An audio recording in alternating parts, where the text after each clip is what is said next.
Nii mõnelgi televaatajal on tekkinud huvi, et tahaks jubedalt reisile minna, aga raha natukene napib ja nagu ma aru saan, siis autopant auto vastu raha annab ja auto jääb ka teile kätte. Kuidas selle reisimisega on? Kas ma võin ka panditud autoga ise reisile minna? Ikka võib ja selleks meil ei ole ette nähtud mingisuguseid täiendavaid teateid, et sisuliselt kui inimesel tekkinud huvi või soov kuhugi ära minna, siis ta võib vabalt sõita. On selle kohta mingisugune lisakindlustus ka, et inimene nüüd minema ei pane? No ma ütleks niimoodi, et kui võtta need üldised tingimused, mis meil on, et seoses sellise reisiga nagu täiendavaid mingisuguseid tingimusi või näiteks kindlustustingimusi juurde ei tule. Kui inimesele mõte tuleb, et tahaks reisile minna ja autopanti kasutada, mida siis kõigepealt tegema peab? No, siis tuleb tulla meie juurde ja tuua dokumendid, tulla soovitavalt autoga, et meie spetsialistid vaatavad auto üle ja siis teevad soovitava pakkumise. On see väga kallis inimesele võrreldes sellega, et võtta lihtsalt pangast laenu? Ma ütleks, et hetkel on meil niisugused tingimused, mis võib öelda kõige soodsamad intressid Eestis. Et ma arvan, et kõige mõttekam tulla siia, kui selline soov, et tahaks mingi väiksema summa ja mingisuguse mõistliku perioodi jooksul. Kui mul on auto näiteks, ütleme, see on 3 aastat vana Toyota ja ma tulen siia, kas ma võin ise küsida mingit summat või pakute teie selle mulle ja mina pean lihtsalt nõustuma? Ma ütleks, et kõik 3 varianti on käsitletavad, et võib ise pakkuda summat, kindlasti meie spetsialistid vaatavad, mis on see praegune turuväärtus ja no, me võime ka oma poolt midagi pakkuda. Milline see tingimus on, milline peab olema inimene ja tema auto, et ta kindlasti seda laenu siit saaks? Ma ütleks nii, et sisuliselt iga autoga on võimalik laenu saada.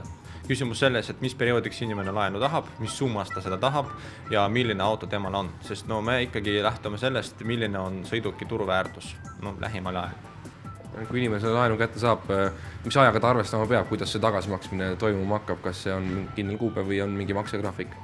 Siin on meil kokkuleppe küsimus. Ehk inimene tuleb siia, me teeme talle personaalse pakkumise, arvestades seda, mis sõiduk temal on, mis perioodiks ta soovib, mis summa. Millised need protsendid siis on?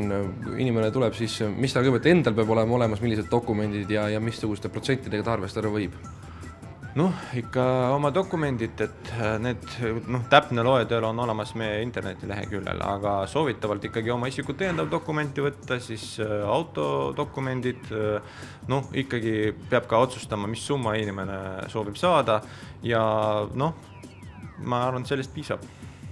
Kas vahet ei ole, kas ma tulen oma vana Žiguliga või uue Lexusega näiteks? No vahe ikkagi on, sest see on ikkagi erinevad sõidukid ja nendel on ikkagi erinev väärtus, aga sisuliselt kõik sõidukid, mis enam-vähem omavad mingisugust turuväärtust, ikkagi neid saab käsitleda kui nagu laenulepingu tingimuste tagamiseks.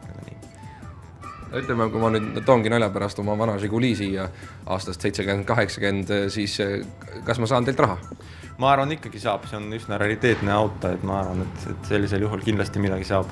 Näiteks kui klient tuleb nüüd oma autoga ja võtab laenu teilt ainult näiteks 30% oma auto väärtusest, kas siis sellest sõltub ka mingisugune intressi suurus või tagasimaksegraafik, kuidas see asi käib?